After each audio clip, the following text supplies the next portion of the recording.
What's going on, guys? My name is Wade with Tech Daily. So for about the past month or so, I've been going back and forth using both the Samsung Galaxy S8 and the slightly larger S8 Plus as my daily drivers. I really like both devices, and I think the S8 is easily the best phone out on the market right now for a lot of different reasons. But obviously, I have no use for two of essentially the same phones, so the time has come for me to decide which variation of the S8 I'm going to keep. Either the standard 5.8-inch S8 or the larger 6.2-inch S8 Plus. I'm going to just come out and say right now that I chose to keep the standard 5.8-inch size, and while ultimately the choice between the devices is really up to you and dependent upon your preferences, I'm going to talk a little bit about why I personally chose the regular S8 over the S8 Plus, and you can decide if my reasons have any merit, or maybe you might decide to disagree with me. As far as a general side-by-side comparison goes, the only real differences between the devices are the screen sizes, 5.8 inches and 6.2 inches, and the battery sizes, 3000 milliamps versus 3500 milliamps. Now, it's important to note that the larger battery on the larger S8 Plus isn't a feature exactly and shouldn't necessarily yield better battery life. It's more to just power the slightly larger display. So realistically, it's the screen sizes alone that are the only true differences between the phones. Everything else, all the internal specs, the form factor, the build quality and materials, all exactly the same. And by the way, I've been getting a lot of questions asking what skin I use on my devices. On my regular S8 here, I have a Slick Wraps slate skin, and on my S8 Plus, I have a Slick Wraps naked skin, which you can barely see, but is a great way to protect your device while also getting to show it off. And if you're interested in grabbing a skin for your device, I'll leave a link in the video description for you to check out, as well as a code for $5 off any order.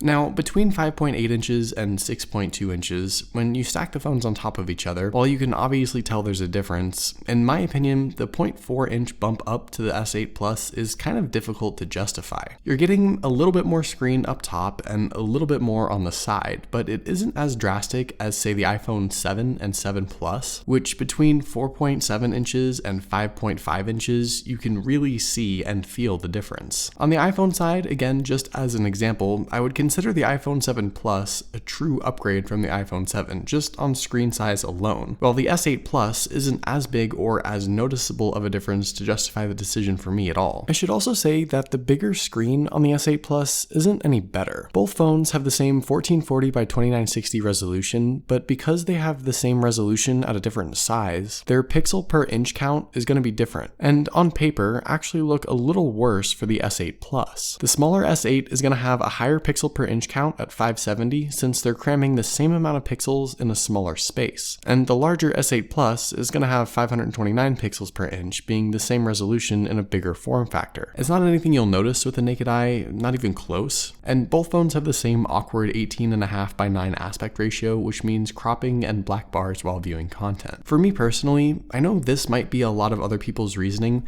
but usability and how it feels in my hand was not necessarily a deciding factor, although I did find the regular S8 to be a bit more comfortable. I've come from using an iPhone 7 Plus, so I'm used to big phones with big screens, but the insane screen-to-phone ratio on the S8 with that infinity display and thin bezels make me feel like I'm still holding a big screen phone, just with nothing else in the way. I'm able to reach around to every edge and every inch of the device as I need to from top to bottom and side to side, and I really don't have to adjust my grip much. And for the fingerprint sensor, I never really had any issues with reaching it, and it's certainly comfortable enough, even though I find myself unlocking with the iris scanner or facial recognition now more than anything. Like I said, I'm used to handling big devices as my daily driver, but I wouldn't call the S8 Plus a big device at all. Again, with the thin bezels and infinity display, the phone is really manageable all the way around. I never had any issues with reaching any area of the screen, whether I needed to pull down from the top or tap the home button towards the bottom. And once again, although it was a little more of a stretch, the fingerprint sensor for me was certainly doable, even with a little extra length across the phone. And also, two-handed use for both devices was obviously fine as well. I never had any issues either way, and both devices felt comfortable. Both devices also fit well in my pockets. The size difference was sort of noticeable for the S8 Plus, but it really wasn't anything that actually affected my decision in choosing the standard S8. Although, again, I totally understand that this might be a deciding factor for some people. So you can kind of get the idea that really the deciding factor for me in choosing the S8 over the S8 Plus was simply the fact that the S8 Plus's slightly larger screen didn't feel like a $100 upgrade. It isn't any better, you don't get any additional features on the software side to utilize it, and you also don't get anything more from the S8 Plus in the hardware department either. You're spending $100 on a marginally larger screen and really nothing more. For me, the S8 is all the screen I'll need, especially with the thin edges. And I'm not going to feel like I'm missing out on anything when I do get rid of my S8 Plus. So hopefully you guys enjoyed this video. If you're deciding between the S8 and S8 Plus, maybe my decision helped sway you a bit, but if you already made up your mind, let me know what you ended up choosing and why in the comments below. Also, be sure to follow Tech Daily on Twitter and subscribe to the Tech Daily YouTube channel if you haven't already,